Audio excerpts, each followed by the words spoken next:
এভাবে তীব্র স্রোতের মুখে নিজের জীবন বাজি রেখে সন্তানের কবর রক্ষার আপ্রাণ চেষ্টা এক বাবার। চারদিকের ধেয়ে আসা রাক্ষসে পানি যাকে এক চুলো নড়াতে পারছে না, তিনি কোনো অতিমানব নন, তিনি কেবলই একজন বাবা, যিনি প্রকৃতির নির্মম বাস্তবতার বিরুদ্ধে বুক চিতিয়ে লড়াই করছেন।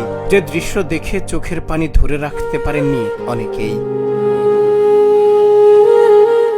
মানুষ বন্যায় নিজের ঘর আর সেই সম্বলটুকু বাঁচায়, কিন্তু এই বাবা বাঁচানোর চেষ্টা করছেন তার কলিজার টুকরো সন্তানের শেষ চিহ্নটি, যেখানে পরম শান্তিতে ঘুমিয়ে আছে তার আদরের সন্তান। সেই কবরটি গ্রাস করতে ধেয়ে আসছে পানির উত্তাল ঢেউ।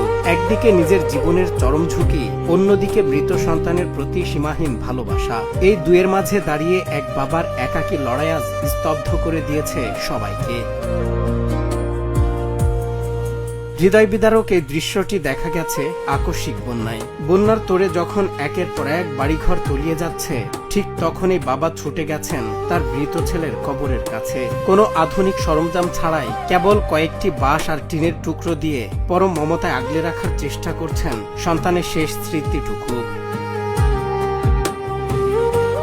নিরাপদ আশ্রয়ের খোঁজে ছুটতে থাকা মানুষগুলো বাবার এই মরিয়া চেষ্টা দেখে চোখের পানি ধরে রাখতে পারেননি। স্থানীয়রা বলছেন, সন্তানের প্রতি বাবার ভালোবাসা যে কতখানি নিঃস্বার্থ হতে পারে, এই দৃশ্য তার এক জীবন্ত উদাহরণ। সামাজিক যোগাযোগ মাধ্যমে এই ভিডিওটি ভাইরাল হতেই শেয়ার করে কোটি মানুষ আজ এই বাবার ভালোবাসাকে ধন্যবাদ জানাচ্ছেন।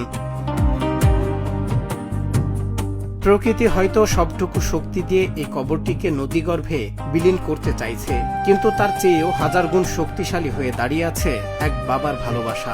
এই বন্যা হয়তো একদিন নেমে যাবে, কিন্তু স্রোতের বিপরীতে দাঁড়িয়ে থাকা এই বাবার আকুলতা কি কোনোদিন মুছতে পারবে? সন্তানের জন্য বাবার এই আত্মত্যাগের মূল্য কি আসলেই কোনো কিছু দিয়ে শোধ করা সম্ভব? সজল বিশ্বাস, বাংলা টিভি।